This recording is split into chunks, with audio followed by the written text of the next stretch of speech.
How to lead the viewer into the image. One trick that we use to draw people into our images is called leading lines. These are things in our image that literally point the viewer in the direction you want them to look. It could be a road or a line of trees or rocks leading out to a pond. Anything that leads their eye into your image. You won't always have objects pointing right to where you want when you walk up to a scene.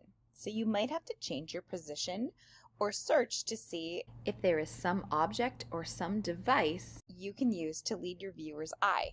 I remember being up in Canada one January shooting the beautiful Canadian Rockies on a frozen lake. And there were all these interesting cracks in the ice. Don't worry, the ice was really thick or I wouldn't have been out there. However, the cracks in the ice in front of me weren't aiming at the mountain I wanted to use as my subject.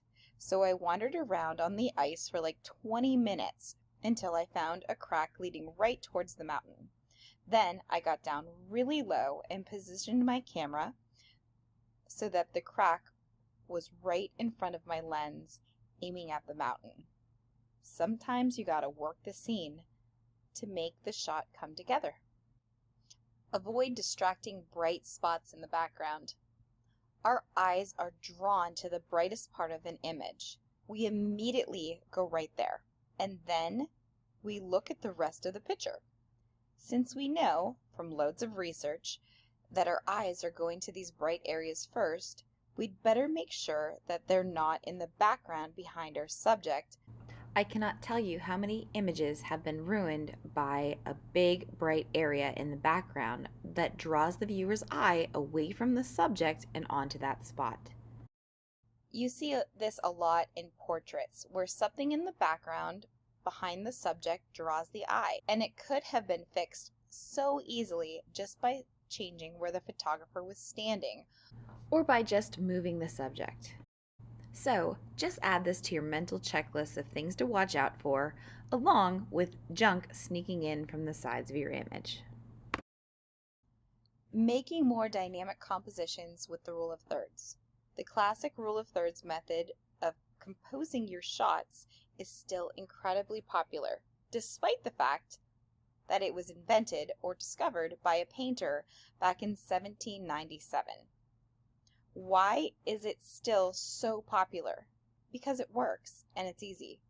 The idea is simple. You mentally divide your image into thirds, and then you place your subject where those lines intersect. But in a lot of cameras, you don't even have to mentally divide it. Some cameras have a grid of lines that come up over your image when you open your camera.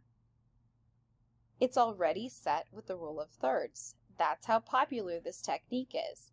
Now, if you don't see it, you can go into your settings and see if you can turn on the composition grid. Now, let's put that rule of thirds grid to use. If you're shooting a portrait, you already know not to put your subject dead center if you can help it. It'll be more interesting if you put them where either the left or the right vertical line is, about 1/3 from the edge of your image. This is easier to do when you shoot wide, with your camera turned horizontally, or when your subject is standing a few feet back so that you have room to compose the image, using the rule of thirds. If you're shooting an object, let's say it's a big rock at the end of a lake, then you'd position the rock to either the left or the right. But you'd go a step further if you'd use those intersecting lines to position it right in the ideal place.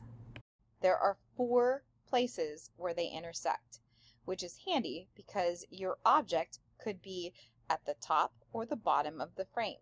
So you'd use the area that makes the most sense for your image.